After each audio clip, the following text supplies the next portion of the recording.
নতুন রাজনৈতিক বন্দোবস্তের কথা বলছে জাতীয় নাগরিক পার্টি, সেই দিক দিয়ে আবার বলছে যে দলটির লক্ষ্য দেশে সেকেন্ড রিপাবলিক প্রতিষ্ঠা করা। জানতে চাই রাজনীতির সংস্কৃতির পরিবর্তন কতটুকু আনা সম্ভব এবং সেকেন্ড রিপাবলিকের প্রয়োজনীয়তা মনে করছেন কি? ধন্যবাদ আপনাকে এবং দুজন সহ আলোচককে। আসলে ওনারা বলেছেন, আমি প্রথমেই জনাব মাসুক কিছু কথা বলছেন। আমরা জাসদ, এটা মার্চ মাস, অগ্নিঝরা মার্চ বলি। মার্চ মাসে বাঙালির জাতীয় জীবনে, বাংলাদেশের জীবনে অনেকগুলি গুরুত্বপূর্ণ ঘটনা আছে, এটা সবাই স্বীকার করবেন, অস্বীকার করার কোনো উপায় নেই।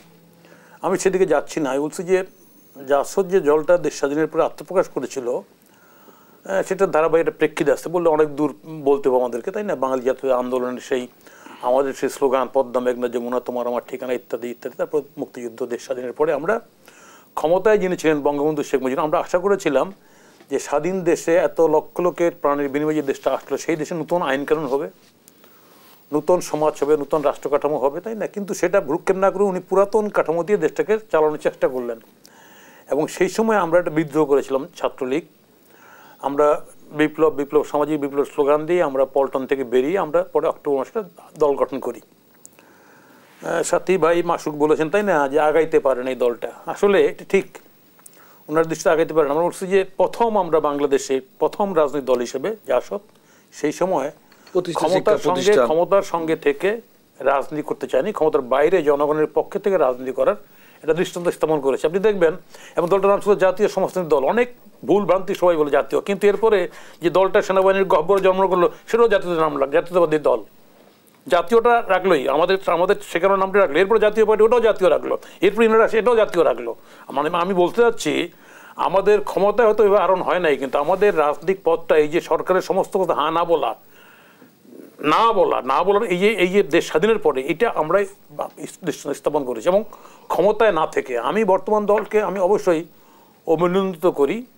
আমাদের দলটা খণ্ডবিখণ্ড হয়ে যায় বলে সামরিক শাসকদের কারণে, যারা রাতের অন্ধকারে আসসালামু আলাইকুম দেশবাসী বলে ক্ষমতায় এসেছিলেন। এটা ইতিহাস ভবিষ্যতে বলবে এই কথাটা। আমরা নিজেরা সয়েল থেকে, মাটির থেকে আমরা রাজনীতি করার চেষ্টা করি। সেটা করতে গিয়ে আমাদের হোঁচট খাইছি, ভাঙছি, বিভক্ত হয়েছে, দ্যাটস রাইট, এটা ইতিহাস বিবেচনা করবো। আমি যেটা বলতে চাচ্ছি, বর্তমান সময়ের প্রেক্ষাপটে যারা দলটা করছেন, আমি বলবো আপনারা যেহেতু একটা আন্দোলনে নতুন একটা রাজনীতির স্লোগান আপনারা উঠাতে যাচ্ছেন, ভালো কথা। আপনারা রাজনীতি করতে চাইলে ক্ষমতার থেকে প্লিজ একটু বেরিয়ে এসে রাজনীতিটা করেন, তাহলে জনগণের সঙ্গটা খুঁজে পাবেন, পায়ে মাটি পাবেন।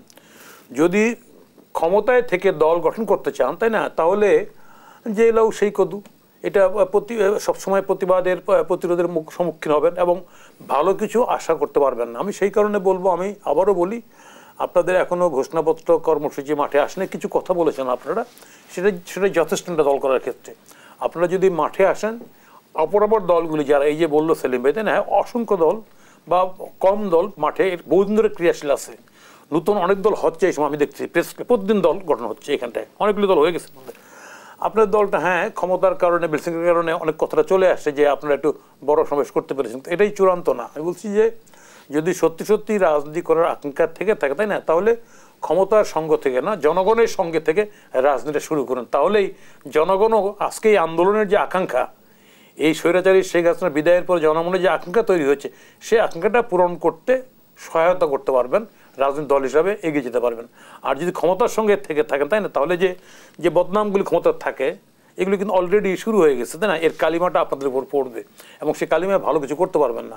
আমি তো এখনও সময় আছে, আর দেরি না করে প্লিজ সালাম জানিয়ে আপনার জনগণের কাতারে এসে রাজনীতি শুরু করুন, এটাই আমার কামনা। এই যে নতুন বন্দোবস্তের কথা বলছে, আমরা তো বিদ্যমান রাজনৈতিক ব্যবস্থায় আমরা দেখছি সেই চিরাচরিত রাজনৈতিক সংস্কৃতি, সেটির পরিবর্তন আসলে কিভাবে হবে? শোনেন, প্র্যাকটিক্যালি বৃক্ষ কি নাম তোমার ফলে পরিচয়। আসলে অ্যাটিটিউড বলে দেয়, তাই না, ওই ওখানে মর্নিং শোজ দি ডেজ, অ্যাটিটিউড বলে দেয় যে কী করতে চায় একটা রাজনৈতিক দল। তার প্রোগ্রাম, তার কর্মসূচি, তার ঘোষণাপত্র, এই সবের মধ্যে দিয়ে বোঝা যাবে সে কী করতে চায়। এটা এক সময় ছাত্র শিবির স্লোগান দিত, no east no west, Islam is best, তাই না, স্লোগান দিত। ইস্ট মানে বুঝাতে চায় না, ওয়েস্ট মানে পাশ্চাত্য, এর বাইরে তারা ইসলাম ইজ বেস্ট, এই স্লোগান দিত। এখন দিচ্ছে বোধহয় না, আমি জানি, আমাদের ছাত্র শিবির ছিল সে মধ্যে স্লোগানটা। আমি বলতে চাচ্ছি, এইরকম বাংলাদেশের রাজনীতির ভারতপন্থী আর পাকিস্তানপন্থী রাজনীতি নেই। রাজনীতিটা এখানে বারবার হোঁচট খাচ্ছে জায়গায়, ডেমোক্রেটিক্যালি রাজনীতিটা এখানটা আমরা করতে পারছি না। ক্ষমতায় যিনি যাচ্ছেন তিনি রাবণ হয়ে যাচ্ছেন, আপনি দেখেন দেশ পাকিস্তান লড়াই করে এক ব্যক্তি এক ভোট বঙ্গবন্ধু জিতলো, ক্ষমতায় আসলো। দেশ স্বাধীনের পরে ৭৩ নির্বাচনে একই কাজটাই করেছেন উনি। এরপর একদল করতে গেছেন। শেখ হাসিনা দেখেন বারবার আন্দোলন করে আমরা এরশাদকে পতন করাইলাম। এরশাদের মতো একটা সামরিক স্বৈরাচার লোক সে সাহস করছে রিজাইন করে আমাদের দাবির কাছে নথি স্বীকার করতে, এবং জেল খাটছে 6.5 বছর এক নাগারে। শেখ হাসিনা এটা পারলেন না। মানে একটা সামরিক শাসক থেকে কত জঘন্য হলে উনি সব বংশে উনি পালিয়ে চলে গেলেন, তাই না? বলবে ওনাদের লোকরা না পালিয়ে যায়নি, ওনাকে পাঠিয়ে দেওয়া হয়েছে। তাহলে আত্মীয় স্বজনরা গেলেন কেন? সবাই তো চলে গেলেন। তো ওনার সঙ্গে পুলিশ, ওনার বিজনেস গোষ্ঠী অনেকে পালিয়ে গেলেন। তাহলে এই জায়গায় দাঁড়িয়ে এখন বর্তমান সময়ে আপনার আমরা যারা রাজনীতি করতে চাই বা যারা রাজনীতি ভবিষ্যতের জন্য করতে চাই, তাদেরকে অবশ্যই আমাদেরকে এখানটা মূল কারণটা হচ্ছে ক্ষমতায় গেলে ক্ষমতায় থেকে প্রস্থানটা কিভাবে হবে এর বন্দোবস্তটা আমরা বের করতে পারি নাই। ক্ষমতায় যে যায় সে মনে করলো আমি তো চলেই গেলাম। এই যে ইউনূস সাহেব ক্ষমতায় আসছে, তাই না? ভোট নিয়ে দেখেন এত কথা বলতে হবে কি জন্য? উনি পরিষ্কার বলবে ইয়েস আমি সেখানে গুম খুনের এগুলোর বিচার করব, এটার হত্যার বিচার হবে, এই হবে, এটা ব্যান্ড হবে, এটা ব্যান্ড হবে না, বিদেশি টাকা ফেরত আনবো, এতদিনের মধ্যে ভোট হবে। বলতে পারছেন না কেন? ওনার তথ্য সচিব আজকে বলছেন যে না ডিপ্লোম্যাটিক কথা, হ্যাঁ, যে না আরো 3 মাস পিছাইতে পারে, এটা তারিখ এখন দেওয়া যাবে না। তার মানে কি? তার মানে হচ্ছে যে ক্ষমতাটা এখানে মারাত্মক লোভনীয় সবার জন্য হয়ে গেছে। আমরা যারা রাজনীতি, আমাদের জন্য লোভনীয়, যারা রাজনীতি করেন না, যারা এসছেন তাদের জন্য লোভনীয় হয়ে গেছে।